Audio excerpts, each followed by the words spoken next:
Hi, you're watching BloombergQuint, and we're discussing today the stalemate between the center and several states of India with regards to the GST compensation issue. Now, it's an ongoing debate. Through the week, we've had some clarifications come in from the government. This is the central government on the two proposals that they've made to the state. And the latest clarification was sought, in a conversation my colleague Gira Dugal had with the Expenditure Secretary TV Somnathan, who made it clear that, in proposal number one, the center was not suggesting an RBI window whereby RBI would buy state bonds, but more so state bonds sort of backed, by money that will be made good to states from the extension of the compensation cess period. Now, what does all of this mean? Will states agree? What does it mean for their finances? And what does this mean for the GST architecture as such? I'm joined today by economist Ajit Ranade. Mr. Ranade, as you know, is the chief economist at the Aditya Birla Group. But today he's not obviously speaking in a corporate capacity, more in an individual capacity to explain to us how he sees this evolve. Mr. Ranade, thank you very much for your time. Let me start by asking you what you make of these two options, because one might say, in fact, there is no option that's been offered to the states. All they've been told is, yes, we do owe you money. We probably owe you somewhere close to, 2.35 lakh crores, but we aren't going to be able to give you that. We think in our assessment for this year, we owe you 97,000 crores, but we aren't going to be able to give you that either. In fact, you're just going to go out there and you're going to have to go out there and borrow. The statements also from the finance minister, more recent statements seem to imply that the center is actually going to redeem the promise and keep the promise. What I mean by that is that there were two or three concerns. Number one is that the center seems to be making a difference between the loss of revenue due to GST implementation problems and the loss of revenue due to the severe downturn in the context of the pandemic. But the 2017 Act, and indeed the written contract, if I may say so, does not make such a distinction. So it seems unfair to actually now bring that up. Secondly, they also seem to be offering two different schemes to the states, thereby creating kind of a two-tier, as if a differential treatment to the states.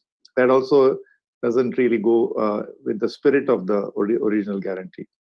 And I mean, more importantly, in this context, Menaka, I feel that the center is eminently more, in an eminently more better position to raise the requisite funding. It has, for example, access to RBI dividends. It has access to potentially floating a special bond, COVID bond, or even NRI bonds, or a dollar bond, which of course should be carefully evaluated. It has access to, for example, we had written about a proposal to pledge PSU shares, which are currently valued at around 13 or 14 lakh crores, in a bilateral repos arrangement between the RBI and the center, which is like a loan against shares. So you pledge those shares, but returnable after 5 years, and you can have a loan to value ratio of 100%. Those kind of arrangements are simply not available to the state governments. And if I may draw a parallel, remember organizations like the Indian Railway Finance Corporation or the Power Finance Corporation. These are finance raising organizations which raise money for, let's say, the railways or to the power sector, the state-owned or central government-owned utilities, which are, by the way, inherently, many of them are loss-making. Railways certainly is, maybe it's just about break-even. But despite the loss-making status of the entities for which they are raising money, IRFC and PFC and organizations like that enjoy AAA rating in the bond markets, which means that they have a special advantage in raising funds at very, very fine rates because of the sovereign nature. So for all these reasons, the center is eminently more capable of raising funds, and it really seems unfair and also, I think, wrong, I would say, because it's a written contract. So leaving the states in the lurch or leaving them for their own devices is simply not both letter and spirit. So I hope, but I believe the finance minister's statements indicate that they will find a way to give the compensation. What this, of course, leaves out is, perhaps if you have time, we can discuss that 14% guarantee itself was too generous. In fact, we said it's generous to a fault. But we can't go back to that. But there is some room to renegotiate that. But that should be done only after this current year's guarantee is fulfilled, I believe. So I will come to that 14% issue, Mr. Ranade, though it will be an issue only for 1 year, to be honest, but nonetheless. But before that, some more thoughts on this current impasse. The center hasn't even offered to borrow and give states the 97,000 crore rupees that they have, ingeniously computed to be on account of GST implementation. Whether we agree with that computation or not, whether states agree with that computation or not, whether it's in the full spirit of the constitutional amendment or not, they've computed that number and they aren't even willing to borrow to actually get that money and give it to states. In fact, even for that option, they're telling states that you must borrow. And the explanation the center has given for all of this is that if we borrow, we're already at our, at our limit in terms of borrowing, and benchmark rates will go up, and that will impact the entire economy. Whereas states still have headroom to borrow, and therefore states should borrow, and we will help them try and get as feasible a rate as possible. Maybe even subsidize whatever the gap is between the rate they're getting and the GSEC rate. You buy into that? That opens up so many issues, Menaka, because in fact, if they are saying that the rate that the states will pay will be exactly the same net of the compensation back, what they would have paid if the center had borrowed, then perhaps this is feasible, but we'll have to look into the fine print. Otherwise, it opens up issues like, are you going to reward different states differentially, because different states will presumably not command the same rate? So what if there's a 10, 20, 30 basis point difference? How is this penalizing, quote unquote, penalizing going to happen? Because the compensation says the compensation principle did not make any distinction about the rating or about the fiscal deficit or the debt to state GDP ratio of different states. It was an unconditional thing to make up for the shortfall. What will happen is that if the state governments go to the bond markets, it's quite possible that they will get differential rates. And then the compensation back from the center will depend on the shortfall from state to state. Also, it looks like slowly this is getting into the domain of the Finance Commission kind of gap-filling exercise. That is a statutory exercise which the Finance Commission recommends, where different states are given differentially a share of the divisible pool of taxes. And I must say also that, at a time when all over the world, people are going full steam on fiscal policy, on temporarily sort of suspending self kind of imposed limits on, let's say, the debt to GDP ratio or fiscal deficit ratios. It perhaps is not inappropriate for India also to think the same way, including the state government. So if they think that the headroom for borrowing is less, it may be in reference to the limits as imposed by the FRBM law, such as it is on paper. But even that is being relooked at. So I think that the statement that there's not enough headroom itself may not hold water, because we have to relook at it. All said and done, fiscal expansion makes sense, especially in a downturn. If you're not going to use that extra fiscal expansion or even temporarily suspend fiscal limits in a severe downturn like this, where else would you be using this flexibility? So on various counts, I think this differential treatment to the states is something which goes into the domain of Finance Commission, or who is going to be sitting as arbiter to decide that this is fair and unfair. It is simpler actually for the center to simply raise the funds by borrowing, and even if that means going above the FRBM limits such as this stand, it is easier, because then it will be just sticking to the promise, which is a written promise as far as the 2017 Act is concerned. Okay. A short follow-up question to that specific issue, which is that I think originally in almost two different press statements, as well as the press conference held by the finance minister, the reference was to an RBI window, saying if states picked option one, which is the 97,000 crore rupee option, they would be able to borrow via an RBI window. We now have clarification from the expenditure secretary that it wasn't going to be RBI who was going to buy those bonds, which would have been a first, in some ways.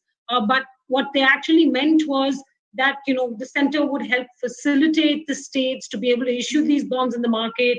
These bonds would obviously be in some ways backstopped by the compensation cess revenue from the 2022 onwards. So almost like securitized, but not necessarily wanting to describe it as securitized.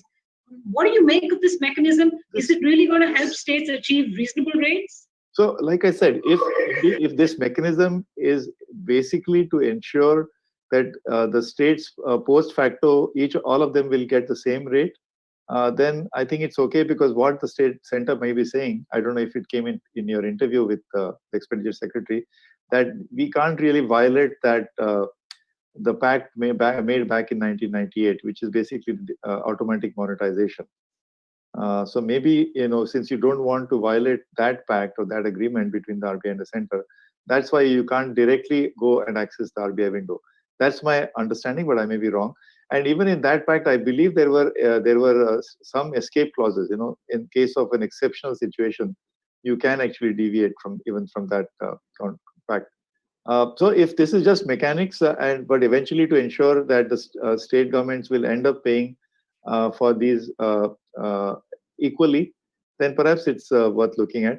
But I still feel that the letter and spirit of the promise made in the act should be, the center should make extra effort to make sure that it sticks to the letter and spirit of that promise. As I said, let's do it for this year. Then let's convene a discussion and discuss the original sin, what I call the 14% sin.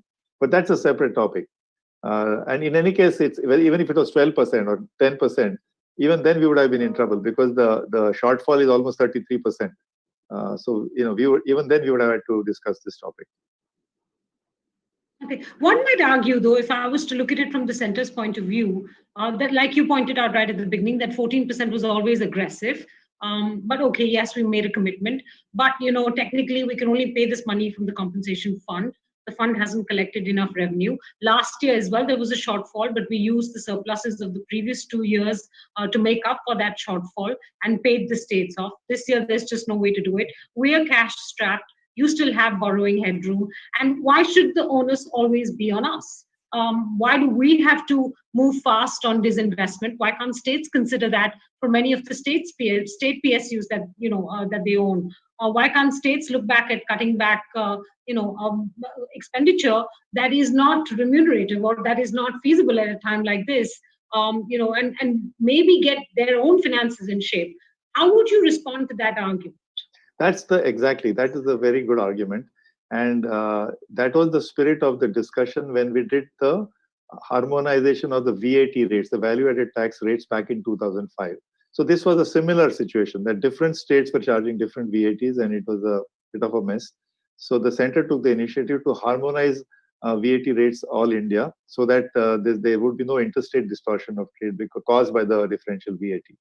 And the states had to be brought on board, because they had the same apprehension that in case your neighboring state brought its VAT rate down to be in harmony with the neighboring state, it would lose revenue. So the center took the initiative and said, no, we will compensate you for your loss of VAT revenue. But that compensation formula was actually very clever, in the sense that in the first year you would get 100% reimbursement of the shortfall, and the shortfall was decided to be, I think, I don't know if it wasn't 14%, maybe 12%, doesn't matter. But more importantly, the second year, the shortfall that would be compensated would be 75%, and third year would be 50%. So it was like a sliding scale, tapering down, which means that there was kind of a skin in the game. There was the states had to put in more tax effort to ensure that they also had a responsibility in collecting taxes or cutting costs. So in the current 14% problem, which is the GST compensation cess promise, no such arrangement was done. There was no in the design of this compensation. They should have put in first year 100%, second year 80 or whatever, 75%, 50% going down, so that states have incrementally more incentive to put towards tax effort, tax collection, cost reduction, fiscal deficit management, and all that. And this is, we don't even have to borrow this idea from other countries. Our own successful VAT design was just 10 years ago. So I think we missed that.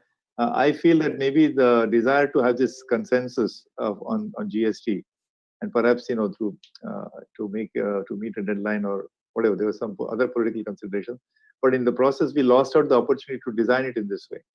But I think given that the pandemic has created such an unprecedented situation, this topic can be reopened at the GST Council, I feel, because it's only fair ultimately.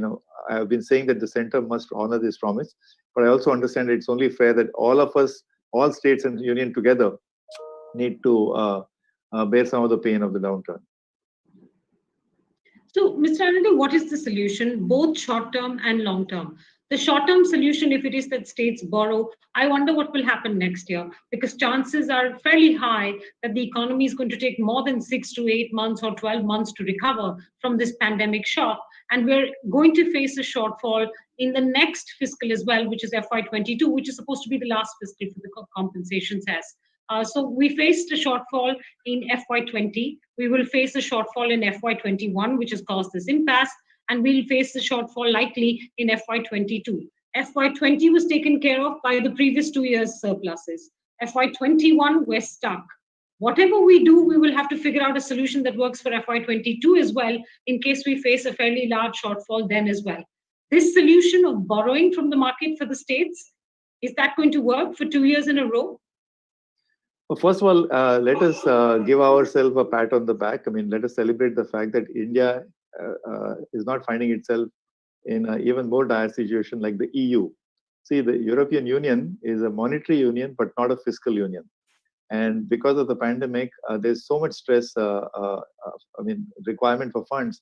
So for the first time in its 70-year history, since Bretton Woods, the EU, the European Commission, is now floating bonds at the Commission level, at EU level, and creating a recovery fund. It's small. It's about 750 billion euro, which turns out to be about just 5% of their collective GDP.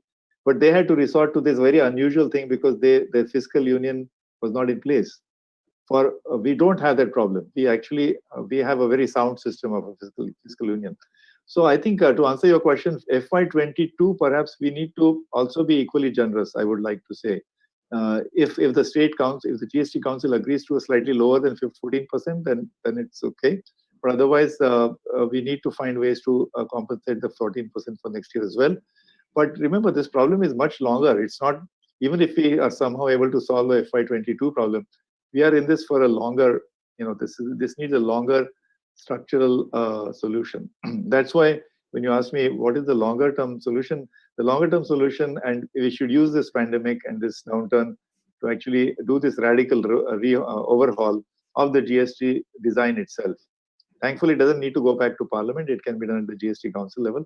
But basically, it needs some 3 or 4 key reforms to get this GST closer to the original design, objectives. Can I just tell you what this? Yeah, I know. I think you've sort of touched upon them in 2 recent columns. I think you call it India's 2/3, 1/3 problem, and you've also called for a grand bargain 2.0. Why don't you talk us through what you think might be the solution, and then I'll come to you about the timing of it. Yeah, though when I said 2/3, 1/3 problem is the current system is such that 2/3 of the revenues are collected by the center and 1/3 by the states, whereas 2/3 of the expenditure obligations of government, the basic services that governments need to provide, are at the center and local government levels. So cities, municipalities, villages. So there is an inherent asymmetry in the way the revenue and expenditures are. 2/3 are at the state and local governments. That's what you mean, right? 2/3 of the expenditure. 2/3 of the obligations that government services need to provide. I'm talking about basic government services. Correct. So, yeah, which lies with the states and local governments. So this is the fundamental asymmetry that we start with, and therefore we have elaborate arrangements like the Finance Commission and the GST Council and so on. So this is we need to recognize this. And we need to recognize that the GST, while it's a great reform, the original intent was the following. Number one, you need to include, it's a destination-based consumption tax. Consumption as a proportion of India's GDP is about 60 or 65%. So we need to cover the entire consumption share of GDP, if not the entire at least. So my guess is even if we reach 50%, it'll be a big achievement. Currently, we're not even reaching 33%, I think. So if we make it very comprehensive, in short, we just eliminate all exemptions as far as possible. so that if 50% of GDP is covered, then we can go down to a standard rate of 12%. So 12% of say roughly half of GDP would easily collect 12 trillion rupees, 12 lakh crores, which is more than what we are collecting now. And incidentally, the Reserve Bank of India has calculated the weighted average rate as it is implemented today. It turns out to be 11.5%. So even so it will be above that. Secondly, we need to eliminate all this, the classification disputes, the discretion use, that this should be in that category, this should be that. It's too much. If you bring down the rates, automatically the incentive for classification, arbitrary, the kind of disputes or discretion, litigation, all that will substantially go down. And I believe even compliance will improve. So that's the second thing. The third thing, we need sort of to simplify the system, right? Currently, we have actually a hybrid because we have the state level GST, we have the center GST, and then we have the interstate GST.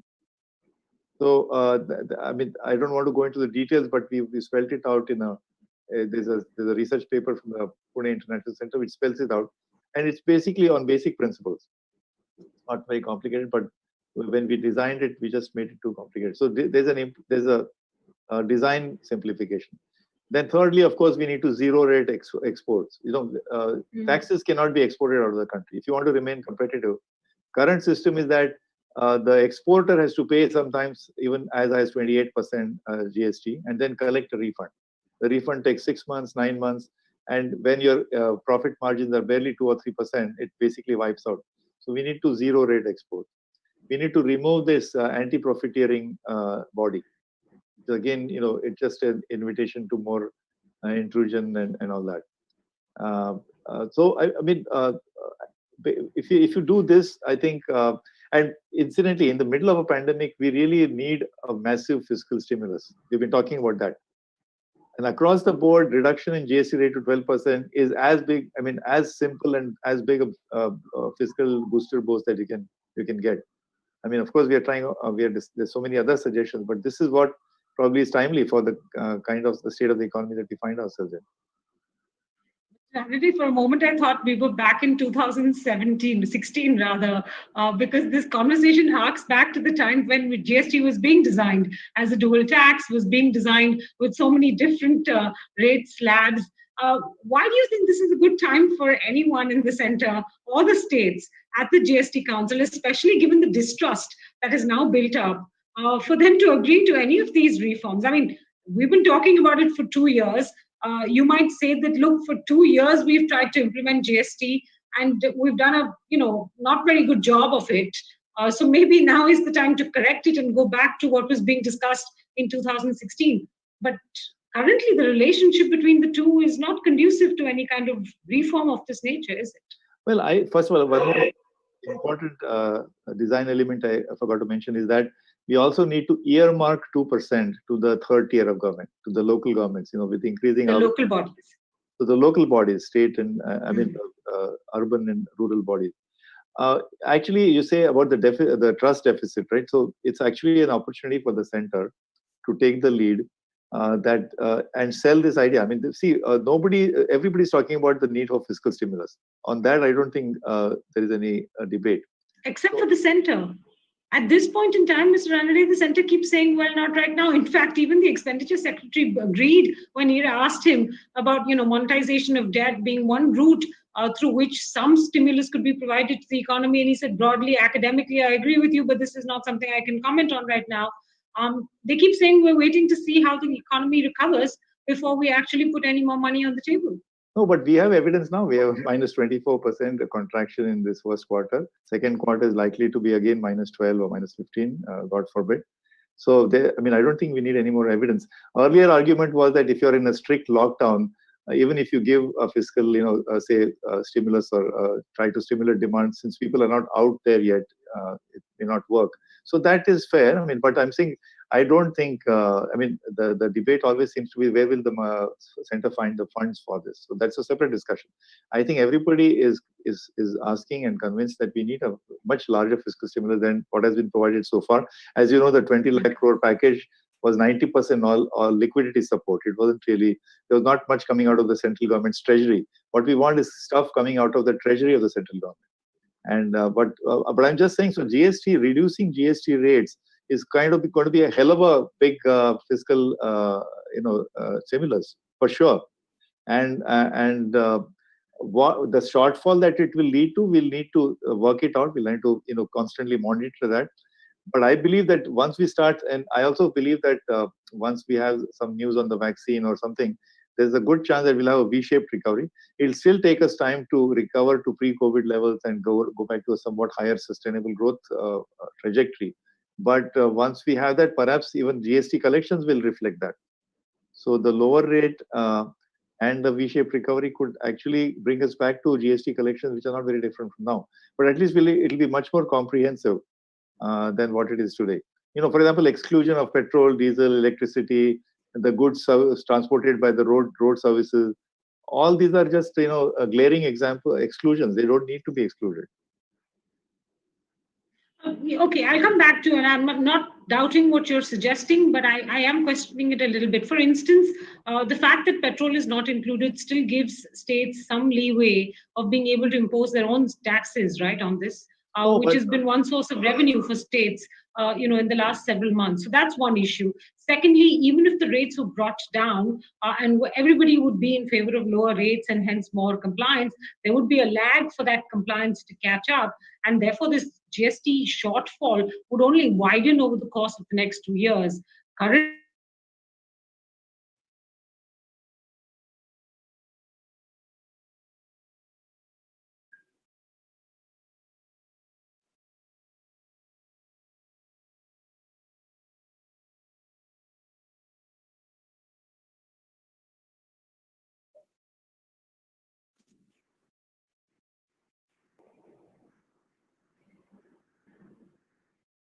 I think we're having some trouble with the connectivity at this point in time. Let me just quickly check if Mr. Ranade is back with us.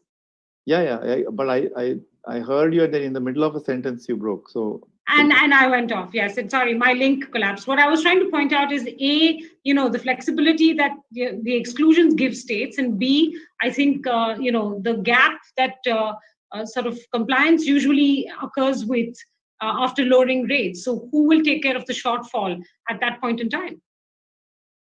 Yeah, so by the way, I must also say that when I said that we are in the middle of a fairly severe recession, and this is the opportunity to do this radical reform, I didn't mean to say that GST is the only reform we should look at.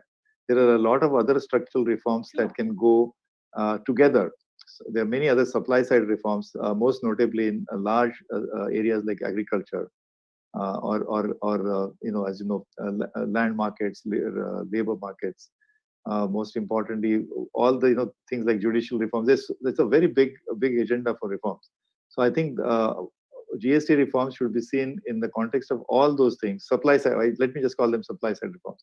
So there's a demand stimulus, but there's also supply side reforms that need to be ushered in, because I think this is what it is. It's not earlier we thought that it's just that we need some fiscal stimulus to come out of this, but now it is becoming somewhat more evident that this is we are in a deeper kind of downturn than and it has elements of structural features. So we need structural long-term reforms, and if that means in the short run there'll be some pain, I think that's part of the reform agenda. Remember that when the GST was passed in 2017, there was this discussion of the revenue neutral rate.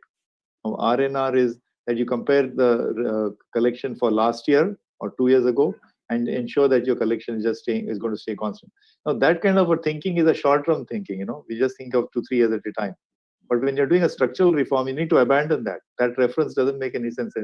In the long run, from 5 to 10 years from now, the consumption basket is going to change so much that there are, like, the digital economy is just growing leaps and bounds. That's going to be part of your, that's going to be captured by GDP. Right now, GST is not capturing that. Incidentally, you mentioned petrol and diesel. The new GST design does not preclude states from imposing additional cess on petrol and diesel. So they will have that flexibility. But you just need to make petrol and diesel as part of GST, so you get input tax credit. It actually improves competitiveness of business also. Okay, so you're arguing for a wider, GST, so to speak, in terms of the goods and services that it covers, lower rate, with the, and the sort of the debunking of the R&R, which is a short-term measure, as you talk about, and immediate implementation of this, because you believe that this will be one form of the fiscal stimulus that the government can give the economy. Now, my question to you here is, what do you think is stopping the government from considering this? Is it only short-term issues with regards to revenue? Because we've already seen tax revenue, fall away quite considerably. Yeah, so this is a question which keeps coming up, that what is stopping the government? I mean, prior to this GST reform, also what is the stopping from the government from announcing a larger stimulus package? So I am sure you must have discussed this on your program as well several times in the last few months. That why is it that when we compare our fiscal stimulus so far from the central government internationally, we find that it is not, it's not really substantial as compared to what other countries have done. And as I said, one of the explanations was that we are waiting for the country to come out of the strict lockdown, the harsh lockdown that we had. So in a similar, in a similar sort of, I'm just speculating that why is the government not taking more initiative on this reform, this GST reform? I think, as you said, the statement that that the state governments will be on their own, that did not go down well, and that is something that's definitely going to cause some distrust. So we need to repair that. We can't, in the spirit of cooperative federalism, we can't afford to go back on the written promises. More importantly, I think the center has to act like a elder brother, and a more kindly, generous elder brother who bends over backwards to accommodate the state's needs. As I said, actually, the state governments and local governments are at the front line of this pandemic-related downturn. They are the ones who are facing the brunt. The police is out there, the doctors, the medical services, the health services. Actually, it's a huge. The state governments are the ones who are bearing the brunt of the extra expenditure on social services, on economic services. So the center must, of course, acknowledge and try and help that situation. Of course, it doesn't help that at the same time we are dealing with this border tensions. It doesn't help that there's so many other things going on at the same time. That's why I said this is actually it's a very serious situation, because along with we have an economic emergency, we have a medical emergency, and we have international tensions. Border tensions. And this thing about the distrust between governments, state and central government. So all the more reason to take the initiative to build and rebuild that trust. How will they fund it, Mr. Ranade? That's a question I'm asking. Are you, do you believe? I know you spoke of some measures earlier on in the interview. For instance, you said pledging of PSU shares, etc. But those seem like things that would take at least, several months as mechanisms to put in place. If they were to, for instance, do any of the GST reform that you discussed, the shortfall in revenue, how would the center fund it? Do you think that debt monetization at the end of the day is inevitable? So there's going to be. I don't think, Menaka, there's going to be one big idea which covers the entire shortfall. It's all piecemeal, right? So we need to evaluate each of these options, and perhaps all of them add or contribute in some way. Pledging PSU shares is one idea. As I said, a special COVID long-term bond, or perhaps even an NRI bond, floating a bond. That's an idea. A little more aggression on disinvestment. That's an idea. Each one of them will contribute. I'm not saying that one of these is the silver bullet, or each one of them, if it goes some ways, it will help. I'm sure there is room to cut spending. When we talk about deficit, we always think about how to raise more revenue. But remember, deficit has two sides. It's X minus Y.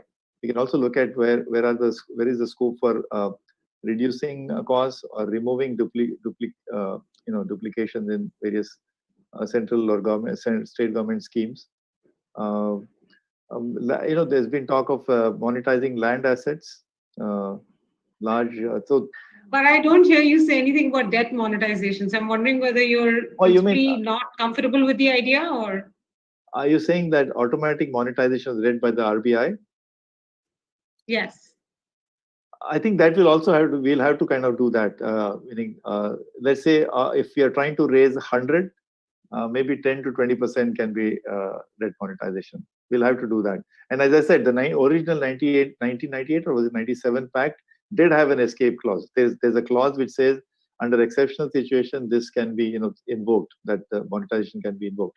This whole idea of the prohibition of monetization was to discontinue the practices earlier, where we used to have this ad hoc issue of the ways, what is that, the short-term bills. So to remove that, that's why it was decided that the RBI will never directly buy bonds from the central government. But there was an escape clause, so maybe we can invoke that escape clause. What I have not used so far is these words called modern monetary theory. So let's not go there. The world over, people, even conventional sort of hawks like Larry Summers, former Secretary of Treasury, even they have started talking about resorting to MMT. Yes. But before MMT, we can surely think of partial monetization of the debt. Yeah, I should have maybe used the more commonly deficit monetization phrase. But no, I'm not going to get into MMT. I'm going to ask you one last question on this GST issue right now, which seems to me that I think, that for many states, taking the money that they can get at this point in time, even if it means that they have to borrow it, might be the only option. Some have said that they might move the GST Council to create a dispute resolution framework. And some have even said at this point in time, at least, that we might move the Supreme Court. I don't know how many states will want to get involved in that kind of long-term litigation on a matter that eventually has to end in a year and a half. But let me ask you this. How do you assess state finances at this point in time? We have some data, Mr. Ranade, that's not looking very encouraging. So the center says that states are still far away from their borrowing threshold. What we can see is that borrowing has gone up quite a bit this year itself. I'm looking at some care ratings data. It says between April 7th and September 8th, 26 states and 2 union territories cumulatively raised close to 3 lakh crore rupees. In the same period last year, there were about 2 lakh crore rupees. Borrowing costs are at a 4-month high. And another report seems to suggest that 14 states that have reported these numbers, fiscal deficit is at about 37% of the budgeted estimate for the first quarter of this fiscal, which is more than double in previous years. State finances are not looking very good at this point in time. How do you read that? Yeah, I wouldn't have expected it to look good at all. I mean, if we are talking about a 24% contraction in GDP, surely this is a very, very unprecedented year. And can we agree that conventional measures don't apply this year? That if we're just going to look at it as if it's a conventional, just a normal year, and if we start measuring the deficit evolution or borrowing cost evolution as if it's a normal year, no, it's not a normal year. So I think it will be, of course, a year when we will exceed the state deficit targets. I think 3%, right? So definitely it's going to go up 3%. And I told you they're at the front line, so they will, and they're the ones who are facing a steep decline in revenues. I mean, look at... So 3 has been increased to 5% in some cases, isn't it? In some cases, yeah. Which the center recently did, yeah. I was just going to say that I believe in the month of April, or is it May, in a city like Mumbai, the total stamp duty collection was like a few lakh rupees. Again, because of the lockdown. So this is not a very conventional year, and we must... I'm not saying that we completely become, fiscally reckless, but this is the year when we need to relook at all those self-imposed limits on borrowing and deficits. And the thing is, don't forget that the idea is that if you have the stimulus, it can, if it manages to induce some growth, that itself is a stabilization mechanism. If the stimulus leads to growth, which leads to higher tax revenues, that's the whole spirit of stabilization. But stabilization works when the timing is right. You can't do it and leave it until it's too late. And this is the judgment call. This is why policymakers have to make a judgment call. Should we wait? Should we do it now? But if you leave it to too late, then the whole point of the way the fiscal stabilization works, that you induce a stimulus, which in turn causes growth, which in turn causes tax revenues to go up, which in turn brings down the deficit. The timing is also important. If you were advising a state on this issue, what would you tell them? To pick option 1, option 2, or litigate? No, I think I would try very hard to come to that consensus. I mean, there should be some back channel discussion that we need to understand what are the compulsions of the central government that it's abandoning this promise. I would say it's like abandoning both spirit and letter. So we need to have some back channel discussion to why this is so, and find a way to come back to the original agreement. And the states perhaps can make an offer that perhaps for next year we don't need to insist on 14%. Let's rework into a lower number. But at least for this year, let's stick to 14%. I think that'll be a face saver for everybody. Well, let's hope that trade-off is in play and it works. Ajit Ranade, thank you very much for speaking to us about the immediate changes that GST requires, hopefully, sort of speeded up by this impasse. And thank you to everybody for watching this conversation. Thank you, Menaka. Thank you.